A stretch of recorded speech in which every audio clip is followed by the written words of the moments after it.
Good afternoon. I'm presuming that we've already seen that video enough, or are we going to start it again? Yeah, let's go ahead and let's get started. I hope everyone had a nice lunch. I appreciated the emails for people asking for assistance in sharing information. I read those and responded to you, so thank you very much. I think that that's important that we continue to share.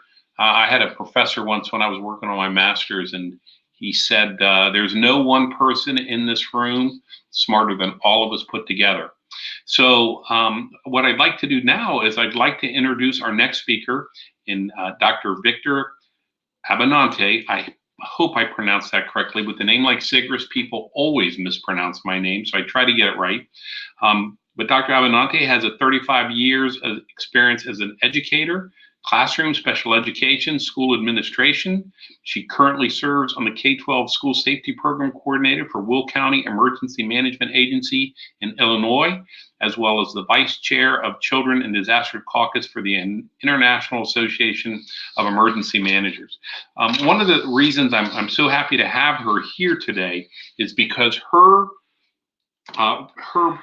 topic is research based, and those of you that came like me, I have an education background.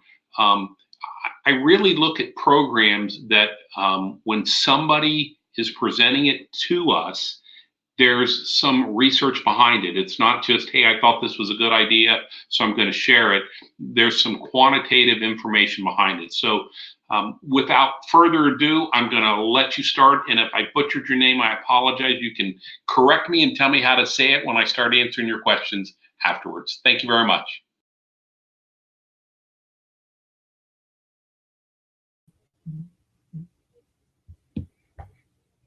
Okay.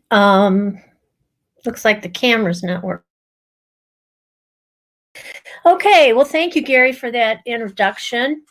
I just want to thank you all for attending this session and let you know that today I'm going to share with you some research completed on options-based response. One of the studies I completed, and the other study was completed by professors from Xavier University in Cincinnati and Northern Kentucky University.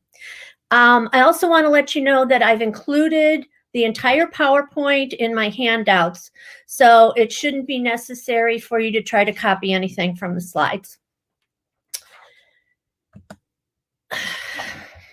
Now I'm not sure how to. Okay, a little glitch here. There we go.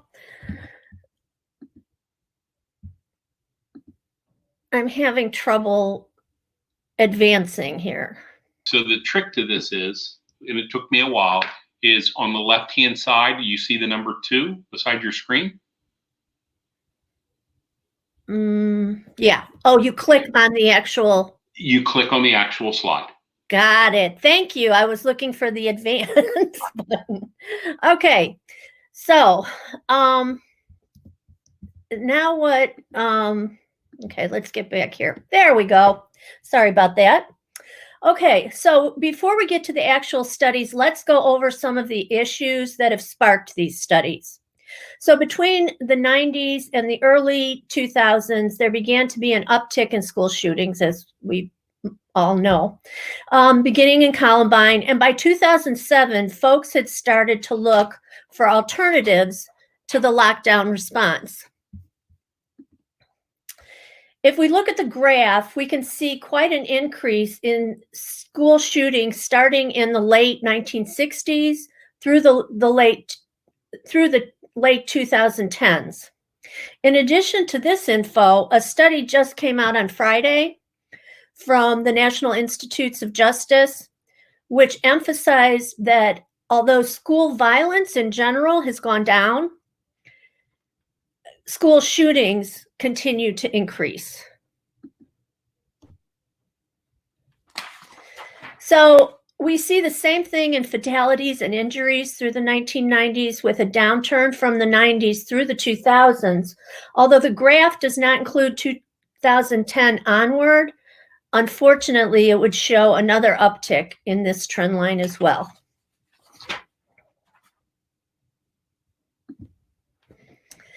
Okay, so fortunately, though, we've had some overall improvements, especially from law enforcement, that were spurred on from many of the shooting incidents. In addition to these improvements, also the Sandy Hook incident made it mandatory that whatever law enforcement arrives on the scene first, they immediately enter the building and they don't wait for backup.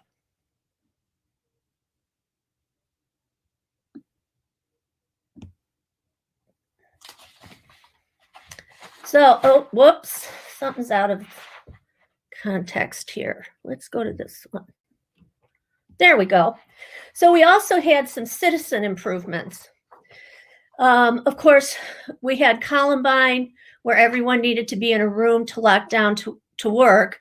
Sandy Hook had an issue with inside door locks becoming necessary in order to lock your door. In Parkland, the lines on the floor for hiding became important. Unfortunately, none of these solutions recognize the decision-making capabilities possessed by those who find themselves in the middle of any crisis. Now we're going to go back up here. Okay, so what is lockdown?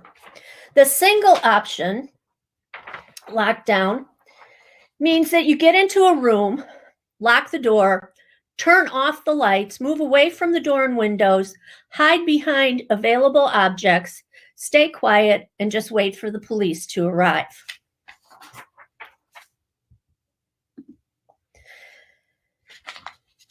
There are some, sorry. Where am I here? Hang on. Okay, so there are some arguments for retaining the single option traditional lockdown response. It takes very little time to train people, and individuals are instructed to pretend that they're not there when they turn everything off and to just wait for the police to respond. That's much easier, obviously. Although we have common knowledge that for training to be effective, one must prepare for the event as if it's going to happen in a realistic and safe way.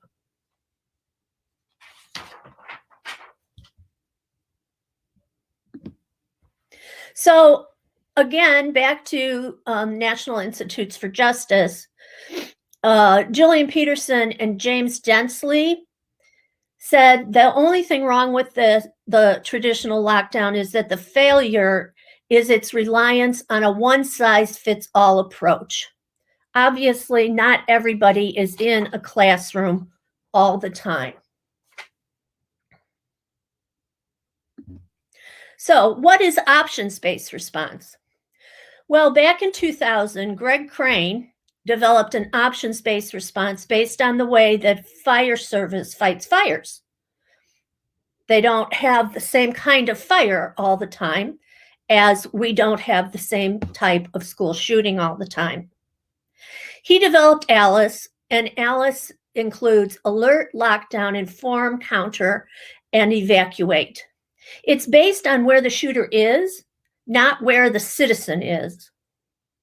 So A stands for alert others about your situation, lockdown, and barricade. Barricade is very important. Inform others where the assailant is, counter an attack, not fight, and evacuate if possible. In 2008, DHS, their active shooter awareness program endorsed Run, Hide, Fight. By the way, DHS is in the process of endorsing ALICE. And we also have similar options-based response as alert and ADD. So let's take a look at the first study.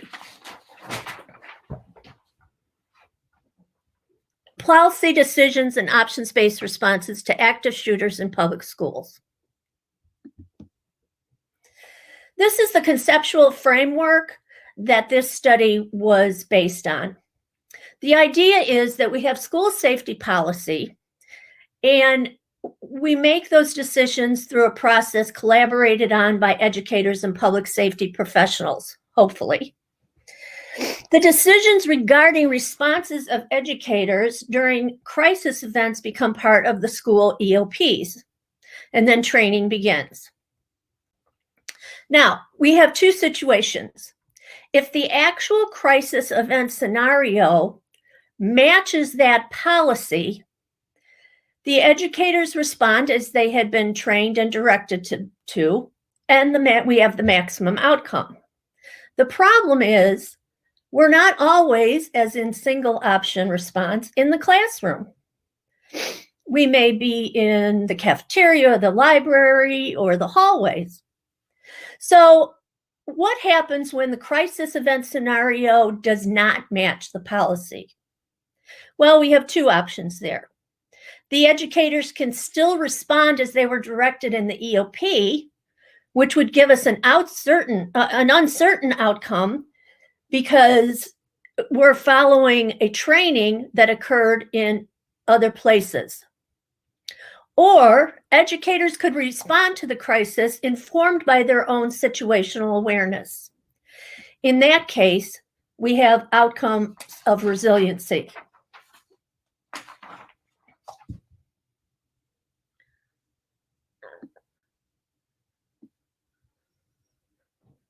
Oh, not sure why these, we've got another one that's screwed here. Let's see, here we go. Wow. Okay. All right, so I'm so sorry. Where are we?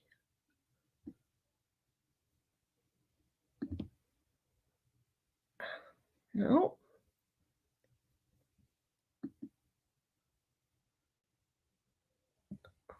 I'm missing a slide here. We had a lot of trouble putting this into the template, and I think we may have missed something. Okay. So let me just go ahead here. We're on slide 13 right now. Do you know which slide you want to be on? There's 14. Oh, there's 14. Thanks. All right. So the methodology of this first study included sites in Illinois and Indiana. All of the districts would have had to have implemented either ALICE or Run, Hide, Fight. They could have implemented another options-based response, but it seems like in Illinois and Indiana, that's the only two options. The participants included a superintendent designee, a law enforcement representative, a teacher, and a safety team member. And there were separate questionnaires for the teachers. Here are some of the participant outcomes. I'm not going to read them all to you. Just pick a few. Only wrong decision is no decision. Everyone is an independent decision maker. I want to send children out in the world aware. I don't want them to be scared, but I want them to have options. We're not trying to scare, we're trying to prepare. This was common sense training. And you can read these others as you take a look.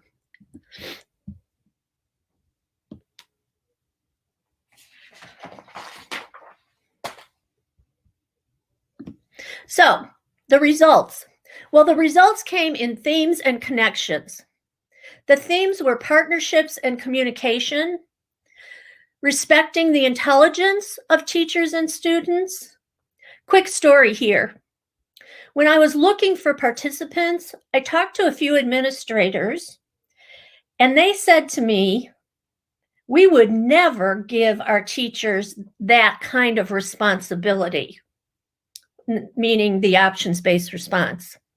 This really upset me because every day we give our teachers life safety responsibilities and they do a marvelous job.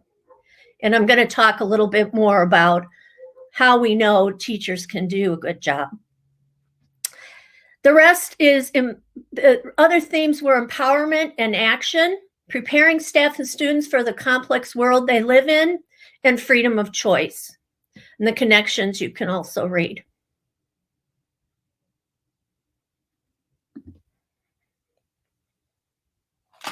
Okay, interpretation of the findings of this study. There was a history of collaboration between law enforcement and school districts. That seemed to be one of the ways that this worked in each of the districts. Teachers are uniquely skilled to learn and become effective at situational awareness. There's something called reflection in action.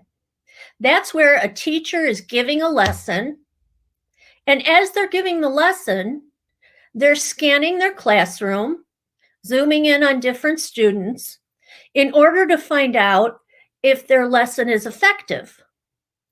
If they realize it's not effective and it's not going well, they immediately change course.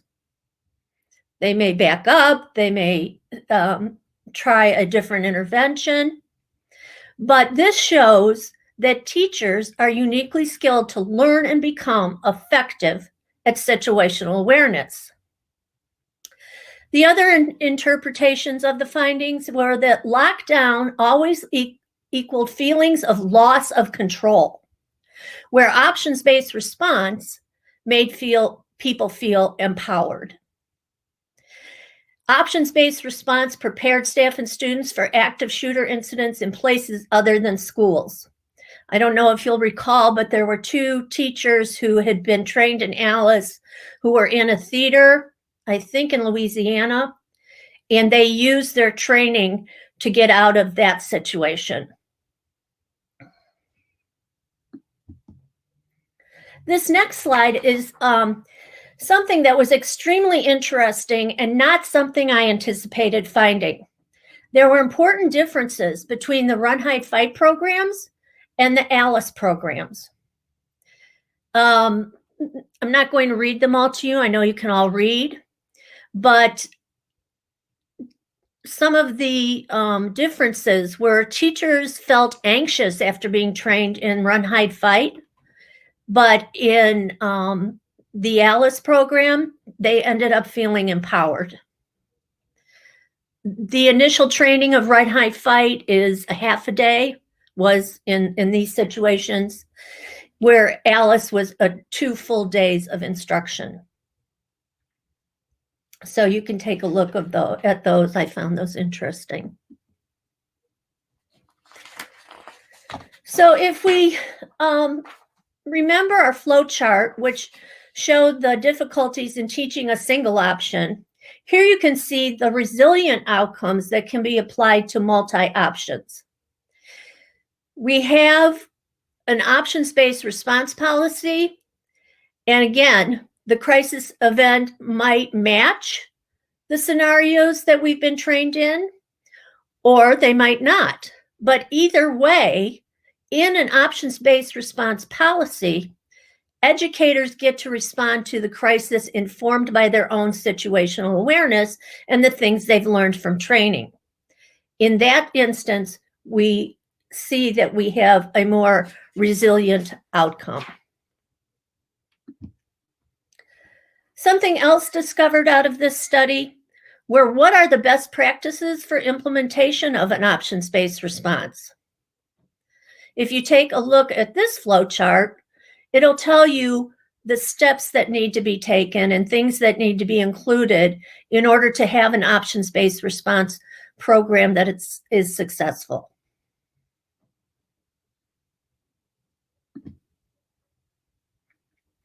So this study, overall, training in options-based response allows them to choose their response against any crisis incident.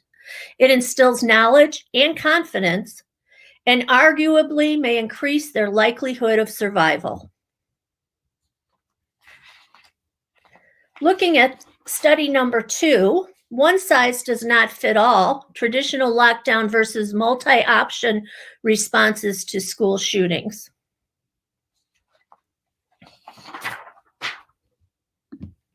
So the methodology of this study was that live simulations with airsoft guns were used both in classrooms and large open areas. The study was ethically and safely recreating a mass shooting incident, and it took place in 13 sites across the United States. 326 individuals were attending a 2-day ALICE instructor course, and they volunteered to be part of the study. Continuing with the methodology, for each simulation, the gunman was armed with 2 airsoft guns and stopped shooting when one of these things occurred. Either 5 minutes had elapsed, which is on the high end of a shooting incident. The gunman ran out of ammunition, or participants incapacitated the gunman, or participants evacuated the area, or all the participants successfully barricaded and the gunman was unable to engage further targets.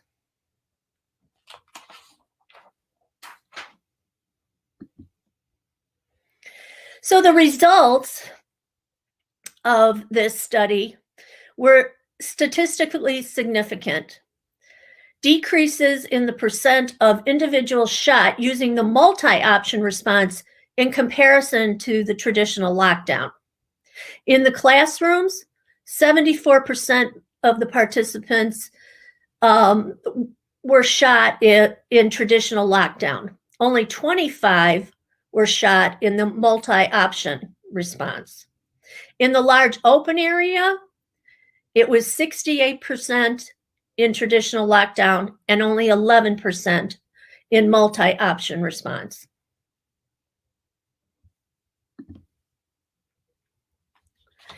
Here's a chart that shows us the average time to the end of the incident when there was traditional lockdown in the classroom, multi-option response in the classroom, or traditional lockdown in the open area and multi-option response in the open area. You can see that this comparison is obviously shows that the multi-option response did much better.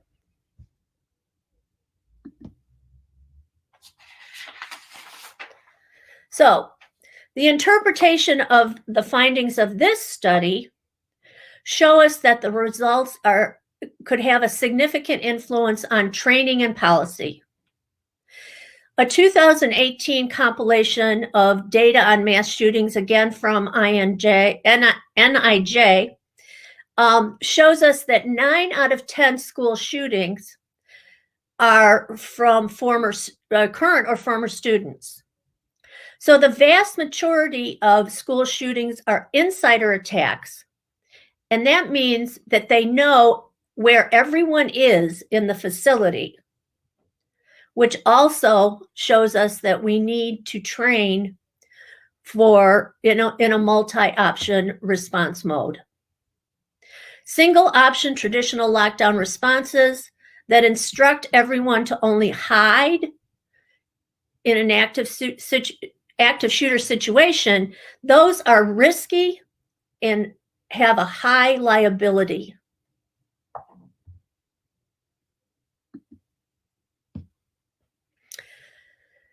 Okay, so there are locations where options-based responses have been very successful. If we look at Virginia Tech, in all of those classrooms, the door did not lock. However, one of the classrooms, they did lock down and barricade their door. That particular classroom had no loss of life. There was another classroom that evacuated the room. They went out the window, and only 2 out of the 10 people died. The rest of the classrooms are where all of the casualties occurred, and they did none of these things. In Noblesville, Indiana, we had a teacher who subdued the gunman. There were no deaths. In Mattoon, Illinois, we had a teacher who subdued the gunman. Again, there were no deaths. In West Liberty, Salem, Ohio, students and teachers barricaded their classrooms or they evacuated the building. And with that incident, again, we had no deaths. Even in Sandy Hook, there were incidents where a couple of the children ran out of the classroom and they ran down to the fire station. So that's another incident where evacuation helped.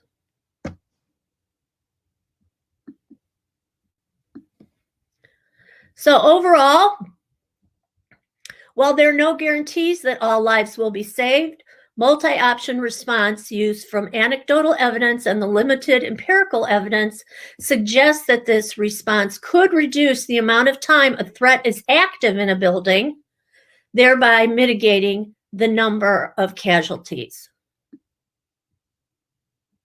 Okay. And with that, I am available for questions. Also, I just want to remind you that the PowerPoint is in your handouts, and please take note of my email, because I'd be happy to answer any questions or comments via my email as well. Okay, so the questions are opened. So one of the questions is, because you kept mentioning Alice, and there are quite a few superintendents who, under no circumstances, will use Alice.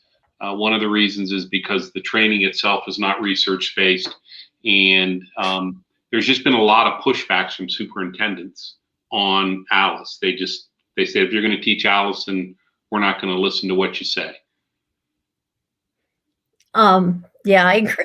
I don't know what to say. I agree with you, but I think both of these studies can show you that it is a better option. Well, I think the question is, lockdown is not a plan. Lockdown is an option, correct? Yes. So really, even if we use run, hide, fight, which was never invented for the K-12 market, it was invented for businesses. Business. Mm-hmm. You know, the real key is you must empower your teachers and give them options. You can't just say you must run out of the building. You can't just say you must stay in the building. You can't just say you have to fight. You can't just say you don't fight. You just have to give them choices. So someone asked here, how do you feel about craze? Citizen response to active shooter event. I'm not familiar with that one. Okay, that's from Alert. That's the avoid, deny, defend. Oh, okay. All right. And that is one that is definitely that is definitely research based, which that's a plus for it. Someone says, am I biased to Alice? Alice gives you choices. I am an Alice instructor. Greg Crane was my teacher when I took it years ago. My superintendent said, under no circumstances will we ever use Alice here. I actually had to go to another district in northern Ohio because the sheriff's office refused to work with the school district because the school district said, we will not use Alice. So there is some pushback. Susan, I will say to you 100%, the greatest thing about Alice is that Alice is the first program that I had ever heard where they empowered teachers. And just as Vicki said, it was option-based. You didn't have just one choice. And like I said, I can remember in the days of Columbine, before Columbine, and right after, we said, well, before Columbine, we said, hey, hide under the table, that works for earthquakes. We just didn't know better. I am hoping that nobody still uses lockdown as their plan. Lockdown is a choice, and the only person who can make that choice are teachers, staff members who have been trained appropriately on, again, like you said, situational awareness, etc. Yes, Gary, I would also like to include that in my research, it did show that in order for the program to be successful, there had to be a serious, great relationship between the school and the law enforcement community. And every time that I saw a really good program, that's how it started. It started with this great relationship. If you don't have that as a foundation, I can see that it's going to be very difficult. Yeah, I really like that document that the U.S. Department of Education put out after Sandy Hook. It's that purple book. I never can remember the guide to um, highly effective school EOPs. Yes. And it says right at the very beginning, you need to have a relationship with your first responders. Yep. Here's how you build that. So important. Yeah. Also, I can't emphasize enough the idea that we don't give teachers the we don't consider, like I had those administrators tell me they would never give teachers that kind of responsibility. We don't give teachers credit enough for what they can learn and do. We trust them 178 days a year to make the right decision under normal circumstances. Mm-hmm. Why wouldn't we trust them on that one day? But to your point, I was training some cooks on how to use a fire suppression system, and they told me that the principal said they were never allowed to pull the fire alarm unless they asked her permission first. And that was, what good is that? That was within the last decade. So I know. Yeah, there are still some dinosaurs that are out there. Alice is not research-based. They claim it is.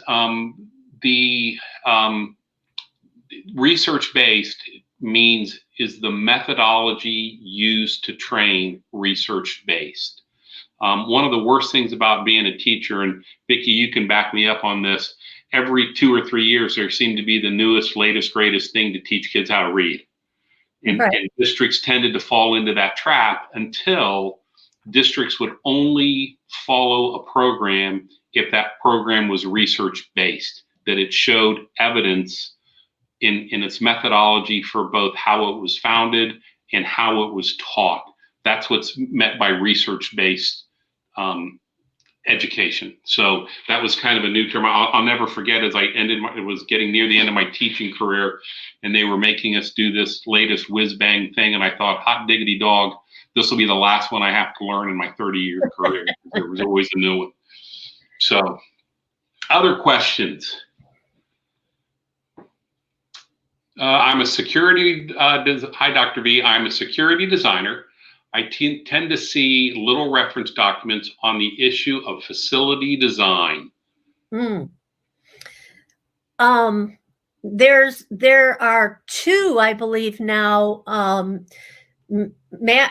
magazines that are available that talk about that constantly.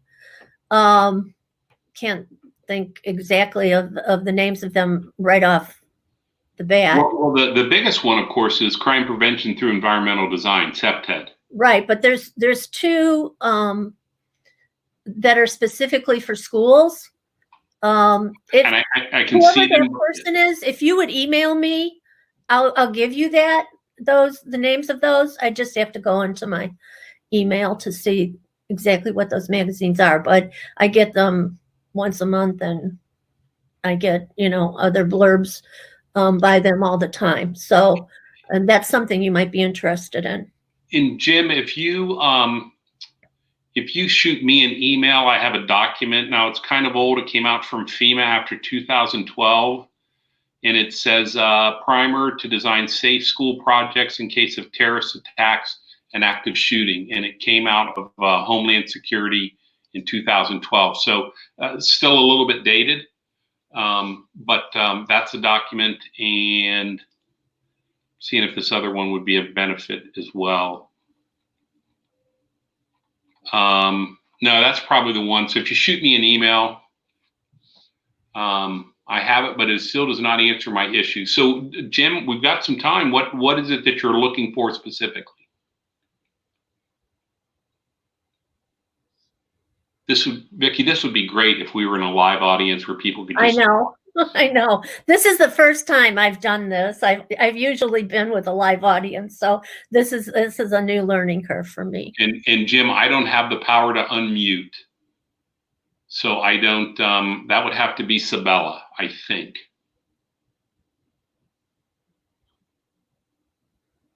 Again, I think if the person just emails us, we can share some of the things that we have.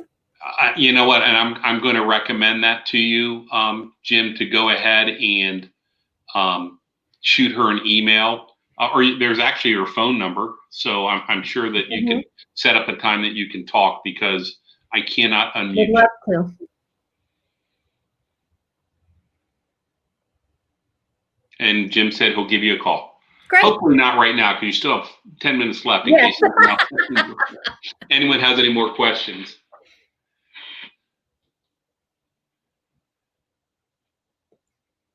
Okay. If that ends our questions, you have Vicki's contact information. Vicki, go ahead and tell me how to pronounce your name correctly. Abbinante. Okay. I wasn't bad. I wasn't good, but I wasn't bad. I really appreciate you being here today. And we hopefully will see you in a conference in 2022. That would be the goal. Good. Sounds good. All right. Thanks, everyone. Thank We'll see you all. back here at, let me see here, 3 o'clock. So take a 45-minute break, and we'll see you back here at 3.